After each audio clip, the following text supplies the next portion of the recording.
बिस्मिल्लाहिर्रहमानिर्रहीम। Next topic है सब group wise conjugation.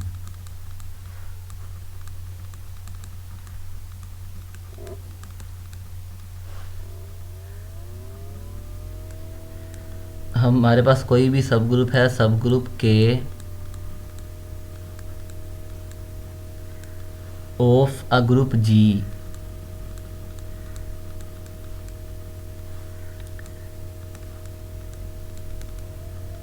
is said to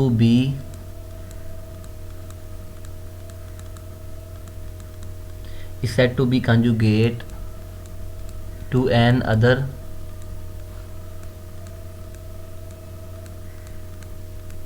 subgroup H in G if there exists an element G belongs to G।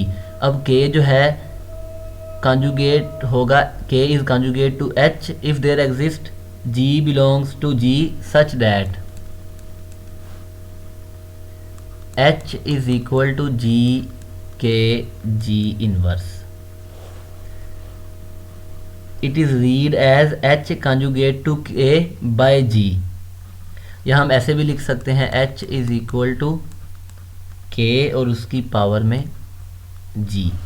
अब जितने भी elements K के साथ जितने भी सब ग्रुप K के साथ कॉन्जुगेट होंगे वो उसकी कॉन्जुगेसी क्लास में आ जाएंगे।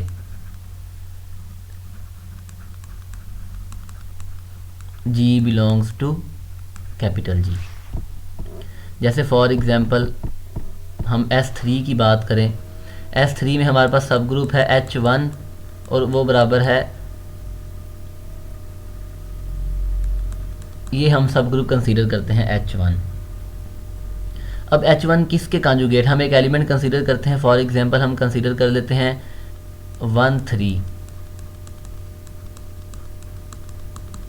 अब ये किसके बराबर होगा 1 3, क्योंकि हम 1 3 को और उसके इन्वर्स को इसके साथ मल्टीप्लाई करवाएंगे तो ये आ जाएगा 1 3 आइडेंटिटी और 1 3 1 3 1 2 और 1 3।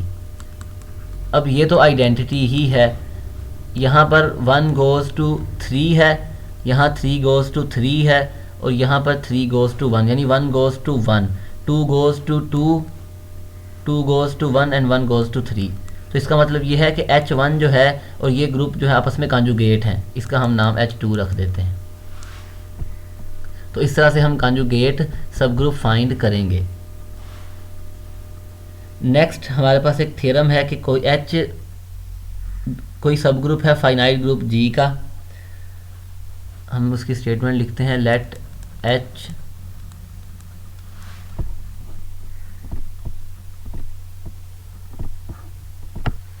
थ्योरम ये है कि H हमारे पास कोई भी सब ग्रुप है किसी फाइनाइट ग्रुप G का, then the number of subgroups of G conjugate to H, यानी H के साथ टोटल कितने सब ग्रुप कॉन्जुगेट होंगे is equal to the index of normaliser of H in G।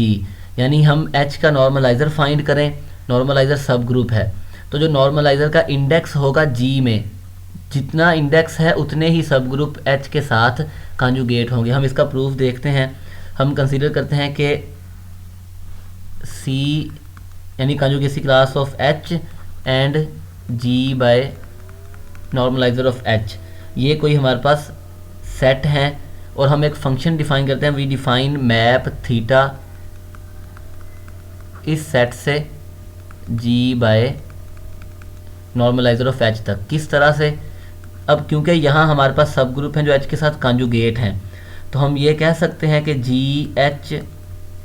G inverse पर theta map हो तो हमें output में, या हम इसे ऐसे भी लिख सकते हैं H और उसकी पावर में G, तो ये किस पर मैप होगा, ये मैप होगा G into normaliser of H पर for all G belongs to capital G। ये हमने मैप डिफाइन किया है। हम प्रूव करेंगे ये वेल डिफाइंड है, 1 1 है और ऑन 2 है, 1 1 होगा ऑन 2 होगा।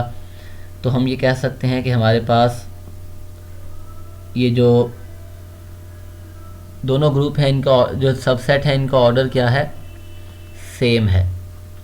लेट H1G और H2G ये इसके कोई दो एलिमेंट्स हैं, हम कंसीडर करते हैं कि एलिमेंट्स सेम हैं। सॉरी, ये आएगा Hg1 और Hg2 बिलोंग्स टू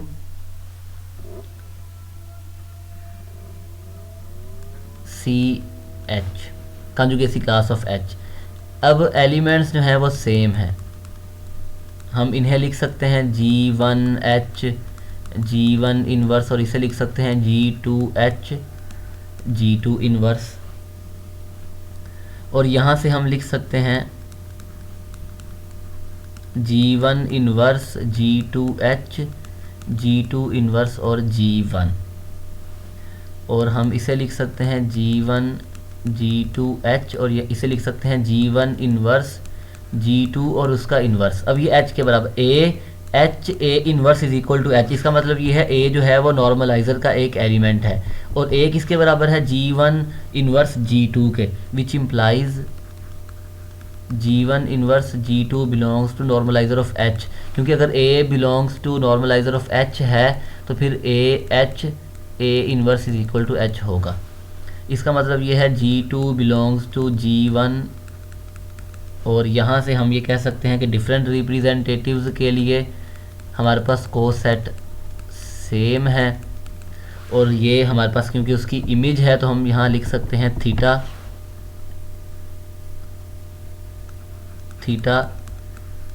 G1 ये बराबर है थीटा ऑफ H, यानी मैपिंग हमारे पास वेल डिफाइंड है। अब हम प्रूव करेंगे ये 1 1 है ऑन 2 है, 1 1 और ऑन 2 प्रूव कर दिया, तो इसका मतलब ये है दोनों में नंबर ऑफ़ एलिमेंट्स सेम है, दोनों में नंबर ऑफ़ एलिमेंट्स क्या है, सेम। अब थीटा वेल डिफाइंड है, थीटा को 1 1 प्रूव करना है, तो हम कहते हैं इमेजेस सेम कंसीडर की और प्रूव करेंगे कि एलिमेंट्स भी सेम है, और ये किसके बराबर है, ये बराबर है G1 into normaliser of H G2 into normaliser of H। हमने प्रूव करना है कि G1 और G2 ये दोनों, जो हमने प्रूव ये करना है कि ये दोनों एलिमेंट्स सेम हैं। अब यहाँ से हम लिख सकते हैं कि नॉर्मलाइज़र ऑफ H ये बराबर है G1 इन्वर्स G2n और into normaliser of H, which implies G1 inverse G2 belongs to normaliser of H। अगर ये नॉर्मलाइज़र ऑफ H में है तो इसका मतलब ये है H के साथ मल्टीप्लाई करें इस एलिमेंट को और इसके इन्वर्स को, तो आंसर अगेन H आ जाएगा। इसका इन्वर्स, और ये किसके बराबर है G1 inverse G2H G2 inverse G1 is equal to H, और यहाँ से हम सिंप्लीफाई करेंगे तो ये आएगा G1H G1 इन्वर्स और ये G2H G2 इन्वर्स, और ये किसके बराबर है, ये बराबर है हमारे पास H और उसकी पावर में G1, और यहाँ पर मतलब कि ये मैपिंग 1 1 है। अब ये मैपिंग ऑन टू भी है, ऑन टू इसलिए है क्योंकि theta is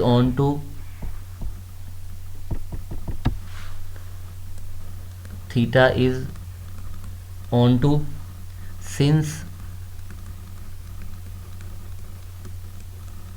for every G into normaliser of H belongs to G by normaliser of H there exist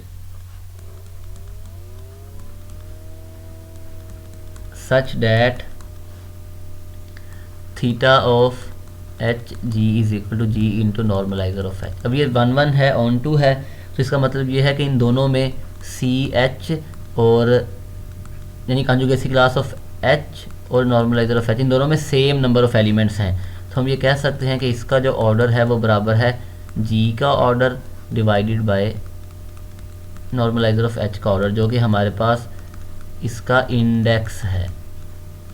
तो जितने भी सब ग्रुप हमने चेक करना है कि कितने सब ग्रुप H के साथ कॉन्जुगेट हैं, तो हम H का नॉर्मलाइज़र फाइंड करेंगे और उसका इंडेक्स फाइंड कर लेंगे। नेक्स्ट थ्योरम है कि किसी भी एलिमेंट की कॉन्जुगेसी क्लास में कितने एलिमेंट्स होंगे।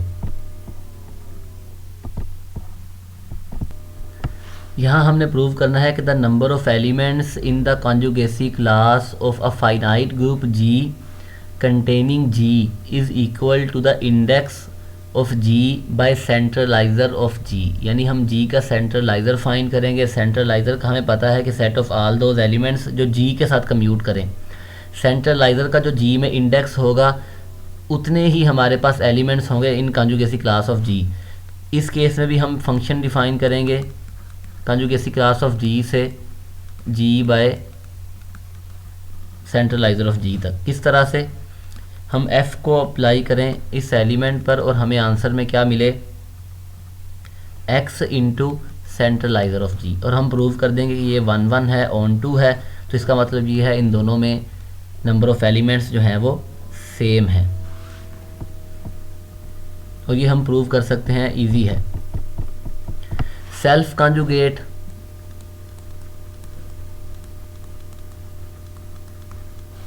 कोई भी ग्रुप H जो है वो सेल्फ कॉन्जुगेट होगा अगर G H G inverse is equal to H हो for all G belongs to G, या हम इसे ऐसे भी लिख सकते हैं, सेल्फ कॉन्जुगेट तब होगा अगर G H G inverse is equal to H हो for all G belongs to G। और अगर सेल्फ कॉन्जुगेट है तो हम G H G inverse is equal to H है, इसका मतलब है G H is equal to H, G मतलब कि H जो है वो नॉर्मल सब ग्रुप होगा। तो हम ये क्या, हमारे पास थ्योरम है कि अ सब group H of G is self conjugate if and only if H is normal in G।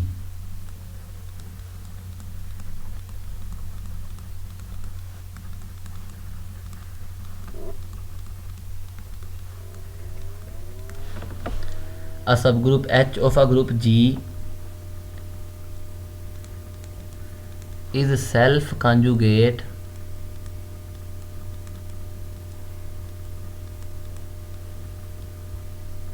If and only if H is normal. अगर सेल्फ कॉन्जुगेट है तो H नॉर्मल होगा, अगर नॉर्मल है तो सेल्फ कॉन्जुगेट होगा। हम सपोज करते हैं कि H is self conjugate, suppose H is self conjugate. अगर सेल्फ कॉन्जुगेट है then for every G H G inverse is equal to H, और ये नॉर्मल की डेफिनेशन भी है। हम यहाँ से ये कह सकते हैं कि अगर, क्योंकि हमें पता है कि अगर ग्रुप नॉर्मल हो तो उसका जो नॉर्मलाइज़र है वो जी के ही बराबर होता है। अगर ग्रुप नॉर्मल हो तो n of H is equal to G होता है अगर H नॉर्मल हो। अब G H G inverse is equal to H है for all G belongs to G, यहाँ से मतलब ये है कि G जो है वो H के नॉर्मलाइज़र में जाएगा। अब फॉर ऑल G है तो G के तमाम एलिमेंट्स नॉर्मलाइज़र ऑफ H में होंगे, तो हम यहाँ से ये कह सकते हैं normaliser of H is equal to G। अगर नॉर्मलाइज़र ऑफ H G के बराबर है तो फिर H जो है वो नॉर्मल होगा, which implies H is,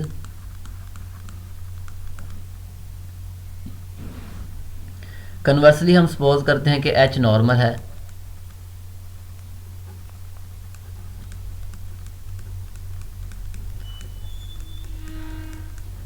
H is normal. अगर H नॉर्मल है तो फिर for every G H G inverse is equal to H होगा, या हम ये कह सकते हैं G H is equal to H G, और यहाँ से G H G inverse is equal to H। अब ये तो इसका मतलब ये है G H G inverse is equal to H for all G belongs to G। तो इसका मतलब ये है कि हर G के लिए G H G inverse is equal to, अगर H है तो ये सेल्फ कॉन्जुगेट की डेफिनेशन है। This shows that H is self conjugate. अगर सेल्फ कॉन्जुगेट है तो H नॉर्मल है, और अगर H नॉर्मल है तो फिर वो सेल्फ कॉन्जुगेट होगा।